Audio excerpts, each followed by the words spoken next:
કયો હતો દાખલા નંબર 6? તો છઠ્ઠા દાખલા માટે આપણે પહેલાં તો ચક્રીય ચતુષ્કોણ વિશે જોઈશું. જો પ્રમેય 9.10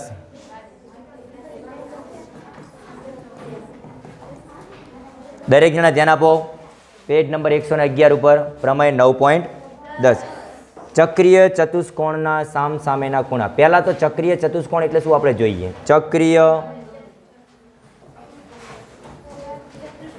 ચતુષ્કોણના સામસામેના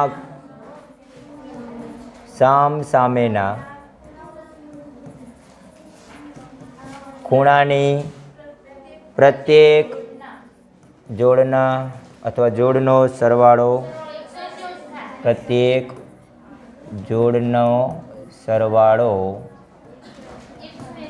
એટલે જોડના ખૂણાનો સરવાળો જોડના ખૂણાનો સરવાળો 180 અંશ થાય. ઓકે, ચક્રીય ચતુષ્કોણ કહીએ છીએ કોને? તો કે એવું ચતુષ્કોણને કેટલા શિરોબિંદુ હોય? શિરોબિંદુઓ કેટલા હોય ચતુષ્કોણને? જે ચતુષ્કોણના ચારે શિરોબિંદુઓ વર્તુળ પરના શિરોબિંદુઓ હોય અથવા વર્તુળ પરના બિંદુઓ હોય, ચારે શિરોબિંદુઓ વર્તુળ પરના બિંદુઓ હોય તો એવા ચતુષ્કોણને આપણે શું કહીએ છીએ? ચક્રીય ચતુષ્કોણ. આ થયા. દાખલા તરીકે હું આનું નામ આપી દઉં A, B, C અને D. તો આ ABCD ચતુષ્કોણને કયું ચતુષ્કોણ કહેવાય? કેમ કે આ ચતુષ્કોણના ચારે ચાર શિરોબિંદુઓ એક વર્તુળ ઉપર આવેલા છે કે નહીં? તો બસ આ ચતુષ્કોણને આપણે ચક્રીય ચતુષ્કોણ કહીએ છીએ. બીજું પ્રમેય શું કહે છે? ચક્રીય ચતુષ્કોણના સામસામેના ખૂણા, મતલબ ખૂણો A અને ખૂણો C સામસામેના ખૂણા કહેવાય. એમનો સરવાળો કેટલો થાય છે? A અને C નો સરવાળો હંમેશા કેટલો થાય? 180. એ જ પ્રમાણે B અને D નો પણ સરવાળો કેટલો થાય? 180. તો આ નિયમ યાદ રાખજો. જો ચતુષ્કોણ ચક્રીય ચતુષ્કોણ હોય, મતલબ કે વર્તુળની અંદર ચતુષ્કોણ બનતું હોય તો એના જે સામસામેના ખૂણા હોય એમનો સરવાળો કેટલો થાય છે? 180 થાય છે. તો આ પ્રમેય હતો 9.10.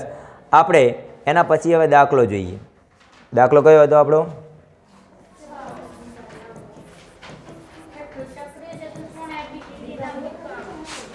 ચક્રીય ચતુષ્કોણ કીધું છે, મતલબ એ ચતુષ્કોણ વર્તુળ ઉપર આવેલું. ભણવામાં ધ્યાન આપો ને બેન.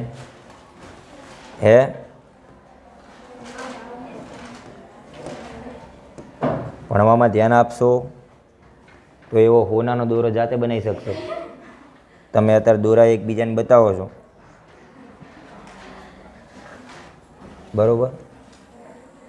તો જાતે બનાવવાની ક્ષમતા થશે તમારામાં. તમે સોનાનો દોરો પછી બતાવવાનો કે શું કહેવાય, જો સાહેબ એલા તમારી બેનપણીને કહેવાનું કે જો મેં કમાઈને જાતે સોનાનો દોરો બનાવ્યો. એક ચક્રીય ચતુષ્કોણ ABCD છે.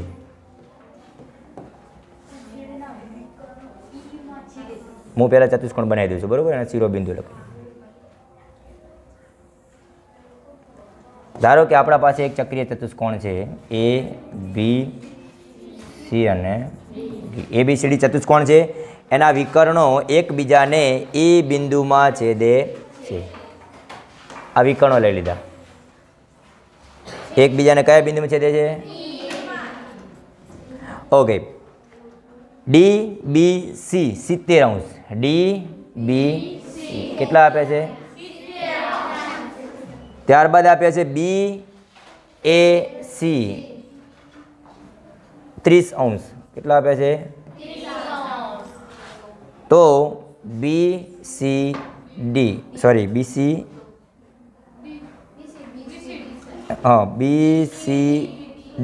એટલે આ ખૂણો આખો. એમ કઈ રીતે કહી દીધું તમે 90 અંશ થાય એવું? કાટખૂણો દેખાય તમને? આવું કઈ લખ્યું છે? આવું લખ્યું હોય તો જ સ્વીકારવાનું, બાકી સ્વીકારવાનું નહીં. ભલે તમને કાટખૂણો દોરેલો જ આપ્યો હોય, એક્ઝેક્ટ કાટખૂણો દોરેલો હોય, પણ જ્યાં સુધી રકમમાં ના કે ત્યાં સુધી સ્વીકારવાનો નહીં, બરોબર? એટલે જોઈને ના કહેવાય. તો આપણે એમ કહો ભાઈ આ તો સાહેબ સમાનતા ભાવ ચતુષ્કોણ દેખાતું હશે એ જ હશે ને? એવું ના હોય. હું ચતુષ્કોણ ગમે તે બનાવું છું, પણ તમારે જ્યાં સુધી રકમમાં ના કે ત્યાં સુધી સ્વીકારવાનું નહીં. ઓકે, તો BCD શોધો અને AB બરાબર AC, સોરી AB બરાબર BC, AB અને BC બંને સરખા છે ભાઈ. જો તો ECD એટલે કે આટલો ખૂણો પણ શોધો. આ બે ખૂણાઓ શોધવાના છે, બંને એ જ છે ને. ઓકે, ધ્યાન આપજો. તો આપણે કયા કયા નિયમનો ઉપયોગ કરશું? તો અગાઉ આપણે જોયું હતું એક જ વૃત્તખંડમાં આવેલા ખૂણાઓ કેવા હોય છે? સરખા હોય કે ના હોય? ચલો ના ખબર પડે તો આકૃતિ પર ધ્યાન આપજો. દેખાય છે આકૃતિ? મને એમ કહેજો. હવે આ સીધી કરું છું, આમ દોરું છું. ચલો અહીંથી એક વૃત્તખંડ, આ સીડી રેખા દેખાય છે? સીડીથી ઉપર એક વૃત્તખંડ થયો તો આ 70 હોય તો આ પણ કેટલો હોય? આનું માપ કેટલું થાય? આનું નામ શું થાય? CAD. કેટલો થાય? ચલો આની વાત કરીએ. હવે જોજો, એ આ ખૂણો, ચલો આ B30 છે તો આ પણ કેટલો હોય? થાય કે ના થાય? આપણે નિયમ કયો વાપરી છે? એક જ વૃત્તખંડના ખૂણાઓ પ્રમાણે, બરાબર વાપરીએ કે નહીં? ઓકે, બીજી એક રીત છે, ચલો ત્રીજું એક દર્શાવી દઈએ. હવે આ બે ખૂણાઓ છે, હવે શોધવાના કયા કયા છે એના ઉપર નજર નાખીએ આપણે. જેમ કે આ એક આ શોધવાનો છે, આપણે આ એ લખી નાખ્યો, આ 70 છે તો આ એ 70 લખી નાખ્યો, આના ઉપરથી દર્શાવી દીધા, બરાબર. હવે જે આપણે શોધવાના છે એના ઉપર ધ્યાન આપીએ. ઓકે, સૌ પ્રથમ રકમમાં જે આપ્યું છે લખી નાખીએ. કઈ કઈ વસ્તુ રકમમાં આપી છે? તો પહેલું ખૂણો, પેલો કયો આપે તો? DBC આપે તો DBC, હા DBC બરાબર 70°. બીજો શું આપે તો? BAC બરાબર 20°. અને AB બરાબર BCC. શોધવાનો કયો ખૂણો કીધો તો? BCD. એક આ શોધવાનો હતો અને ECD.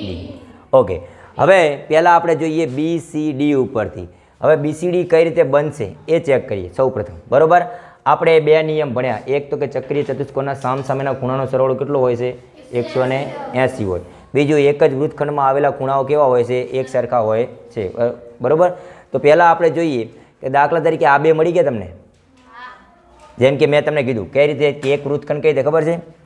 ખૂણો, હવે હું અહીંયા લખું છું, જોજો આકૃતિ પરથી ખૂણો DBC બરાબર 70, આથી ખૂણો DBC એટલે શું કહેવાય? તો પછી DAC બરાબર પણ શું થાય? DAC બરાબર પણ શું થાય છે? કારણ શું? એક જ વૃત્તખંડના ખૂણા એ કેવા હોય? સરખા હોય. ભાઈ એક વૃત્તખંડ કહેવાય. જો અહીંયા ધ્યાન આપજો આકૃતિ પર, જેને ખબર ના પડે. અરે કલર કેમ એક જેવો દેખાય છે? આ 70 અને આ રે છે કે નહીં? બંને 70 થાય, બરાબર. તો DAC બરાબર પણ આપણે કેટલા લખી નાખ્યા? 70 થઈ ગયા. ઓકે, પણ BAC તો કેટલા હતા? 30. BAC તમને આપે છે ને 30, મતલબ આ બંનેનો સરવાળો કેટલો થયો? આ બેન સરવાળો કેટલો થઈ ગયો? 100. પણ આપણે તો એવું ભણ્યા છીએ કે સામ સામેના ખૂણા હોય ચક્રીય ચતુષ્કોણના, એમનો સરવાળો 180 થાય. જો આ 100 હોય તો આ કેટલો હોય? મતલબ એને તો શું કહેવાય? BCD કેટલો હશે? 80, બરાબર. મળી ગયા. હવે આથી ખૂણો DBC વત્તા ખૂણો BAC દેખાય છે આકૃતિમાં? DBC એટલે આ અને BAC એટલે આ, બંનેનો સરવાળો કેટલો થાય? તો કે 30° વત્તા 70°. 30° ને 70° કેટલા થાય? તો DBC, હા પણ જો DBC વત્તા BAC ને બીજા એક નામથી ઓળખી શકાય, BAD કહેવાય કે ના કહેવાય? આ બંને સરવાળાના ખૂણા નાના કહેવાય, બરોબર. તો એની જગ્યાએ હું શું લખી નાખું? BA માટે BAD બરાબર, અથવા ખૂણો એ પણ કહેવાય, એને શું કહેવાય? ખૂણો A કહેવાય. એના બરાબર શું થઈ ગયા? 100°. તો ખૂણો BCD બરાબર કેટલા થશે? અને વ્યવસ્થિત લખવું હોય તો BCD બરાબર 180° માઇનસ, અને 100 ના લખવું હોય તો અહીં લખી નાખીએ BAD. કેમ? કેમ કે આ બંનેનો સરવાળો 180 થાય છે, આ બંનેનો સરવાળો. ચલો એક સ્ટેપ વધારે લખી નાખીએ. ચલો BCD વત્તા BAD બરાબર કેટલા થાય? પ્રમેય 9.10. આ બંનેનો સરવાળો 180 થાય. BCDને શોધવાના છે તો એને કરતા બનાવો તો 180 અંશ માઇનસ શું થઈ જાય? BAD. સમજી ગયા આખી વસ્તુ? હવે BADની કિંમત તો આપણે શોધી હતી. કેટલી મળી હતી? 100 અંશ. તો જવાબ કેટલો આવ્યો? મતલબ આપણે BCD મળી ગયો કેટલો? ચલો BCD 80 મળી ગયો. આખો ખૂણો કેટલો મળી ગયો આપણને?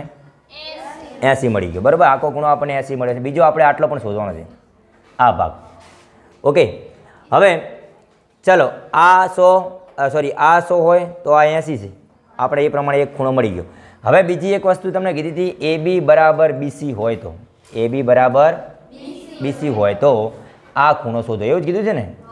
પણ હું કહું આકૃતિ પર ધ્યાન આપો. ત્રિકોણ ABC દેખાય છે? એમાં આ બે બાજુઓ સરખી છે. બે બાજુઓ સરખી હોય તો તેનાથી અનુરૂપ ખૂણા પણ કેવા હોય? સરખા. પણ જો આ ખૂણો 30 છે તો પછી આ ખૂણો કેટલો હોય? સમજવી બાજુ ત્રિકોણવાળો નિયમ જોયો તો કે નહીં? ઓકે, આ 30 છે પણ આ તો ટોટલ 80 હતો તો આ કેટલો વધ્યો? મળી ગયો.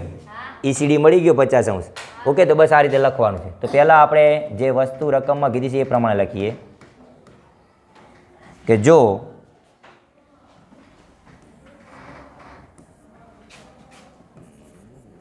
દેખાય છે આમાં રેડ કલર?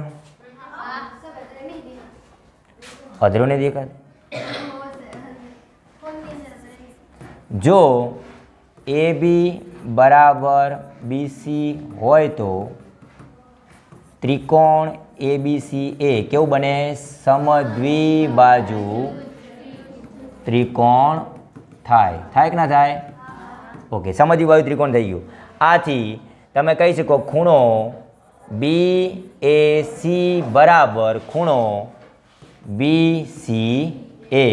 પણ BAC તો રકમમાં આપ્યો છે 30 અંશ, તો પછી BCA પણ કેટલો થાય? 30 અંશ.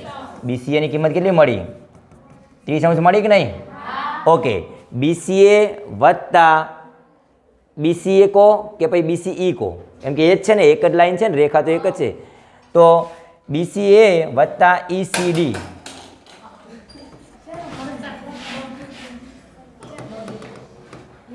ચલો નવું પેજ લઉં છું.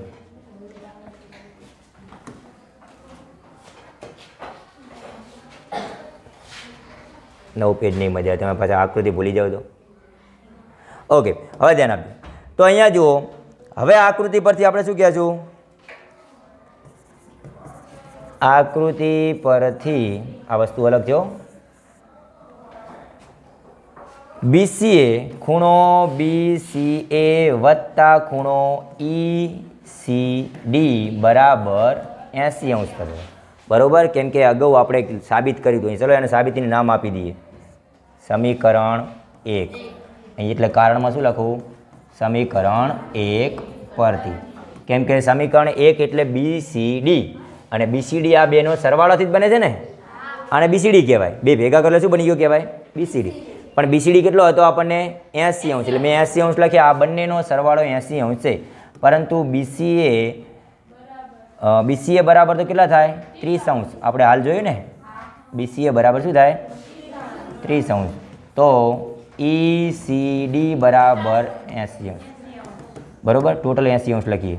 માટે ECD બરાબર 80 માંથી 30 અંશ બાદ કરીએ એટલે ECD બરાબર 50 અંશ મળી ગયો ભાઈ. બીજો એ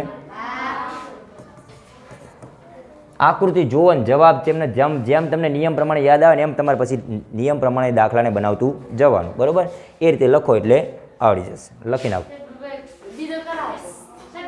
જો તમને અમારી ચેનલ મારુતિ સાયન્સ એકેડમી ના વિડિયો સારા લાગે તો અમારી વિડિયોને લાઈક કરજો, અમારી ચેનલને સબસ્ક્રાઇબ કરવાની ના ભૂલતા અને બેલ આઇકોન દબાવવાનું ના ભૂલતા, જેથી દરેક વિડિયોની અપડેટ મળતી રહે.